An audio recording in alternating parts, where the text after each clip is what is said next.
On a frigid morning in early 2019, a man was found wandering alone in the parking lot of a Walmart in Wyoming. He was shivering, disoriented, and wearing clothes ill-suited for the winter weather.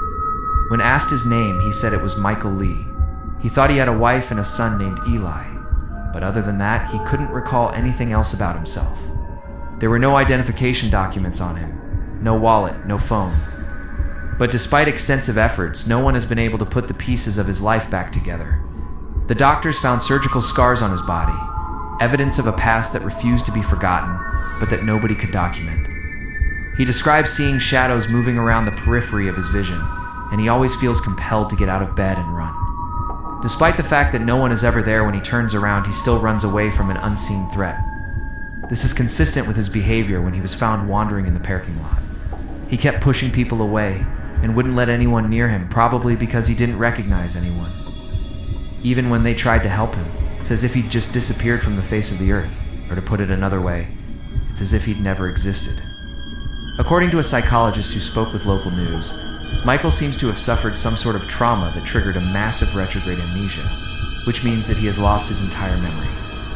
Did he have a falling out with some dangerous people, and they wiped his memory? All they have are rumors from locals who say they saw a dark-colored van parked at the Walmart in the days prior to Michael being found. The sheriff's department has exhausted every lead and come up empty-handed. Some witnesses even said they saw a man matching Michael's description getting into the vehicle.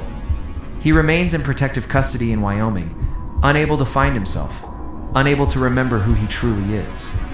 He is a ghost living among the living, trapped in a body that no longer recognizes him. The trauma he described, especially the burning building, seemed very real.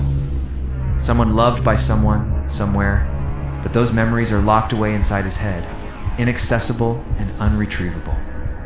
Also, there was no indication that he was carrying a large amount of cash. It is a desperate measure, one that should not be taken lightly. But as the weeks turn into months and then years, it is becoming increasingly unlikely that anyone will be able to solve the puzzle of his identity. He is alone in a strange place, with no friends or family. No idea why he is there. No one to advocate for him. No one to speak on his behalf. It's unlikely that someone who plans to fake their own death would do so without taking steps to conceal their true identity. The saddest part of the story is that it could happen to anyone.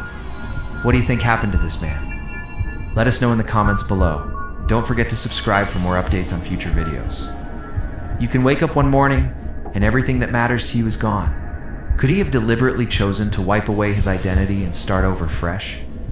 Perhaps one day the truth will come to light, and he can finally move forward with his life. In Wyoming, after all, a person can claim to be anyone he wants. This could explain his inability to recognize himself and his refusal to seek help. But mental health professionals who have examined him have ruled this out. They say he is coherent and lucid. His long-term memory is gone, but his short-term memory is fine. He can form new memories, but he can't access his old ones. While these theories may seem far-fetched, they aren't entirely outside the realm of possibility. Michael isn't missing. He's right here. He's lucid, coherent, and seemingly healthy. He's just without a past. In fact, this case is so unusual that the FBI had to open a missing persons case to begin investigating. His story is a modern-day enigma, a real-life mystery that blurs the line between science fiction and reality. It was like he had stepped out of an old black-and-white movie, leaving us with only a name and a mystery that has never been solved. The group has a database that includes details about more than 600,000 missing Americans. Many of these cases are heartbreaking, involving missing children or young adults who vanished without a trace. But sometimes the circumstances surrounding a person's disappearance are unknown or unclear. And this is one such case. What we know about the man found in the Wyoming Walmart parking lot comes from scant media reports and statements from the Natrona County Sheriff's Department. They checked medical databases for any signs of Michael's existence, but each time they came up empty-handed. It's as though he'd never been on the face of the earth, as though he'd never existed. That's why this is a weird mystery. Other than his name, all they could piece together was that he remembered a house that was on fire and the word Cheyenne, possibly referring to a location or a person.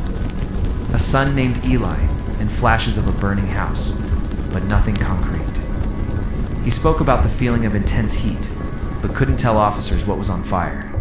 His mind had turned the incident into an abstract nightmare. He also recalled hearing someone screaming his name, but he couldn't place whose voice it was, nor did he remember the context of that fateful night. He could just barely recall a face, a shadowy figure he desperately wanted to identify. He knew it was a male, but that was all he could muster. The gender of the person, their general appearance, and their first name. The name was Ethan, but who Ethan belonged to remained a riddle. The rest of his story, including the story of the burning house, was lost to fragments of memory, and the plea had been cut from his memory, leaving behind only the echo of a name. Who was this man? Where did he come from? And why was he wandering alone in a Walmart parking lot in the middle of Wyoming, almost 150 miles from the nearest large city? These questions have remained unanswered for 5 years.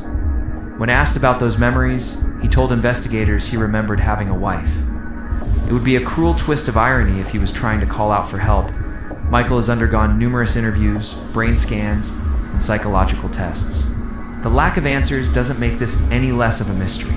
He also told investigators that he frequently wakes up in the middle of the night, believing that someone is in the room with him. This case isn't your usual police investigation, nor is it a typical missing persons search.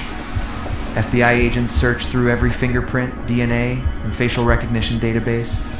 The FBI is involved because the agency has a special program called the NamUs Project that is dedicated to identifying missing persons. After combing through its vast database and other federal resources, the FBI found no record of Michael Lee, no criminal record, no educational record, no employment record, and certainly no record of his supposed wife or son. It's hard to imagine a person just disappearing like that. It's easy to get lost in speculation. Was he abducted by a secret organization? Authorities have learned that Michael Lee might have been living in a camper somewhere in eastern Wyoming. However, they haven't been able to confirm it yet. Was this Michael Lee? If so, where did the van go? Where was he taken? These questions have stymied the investigation.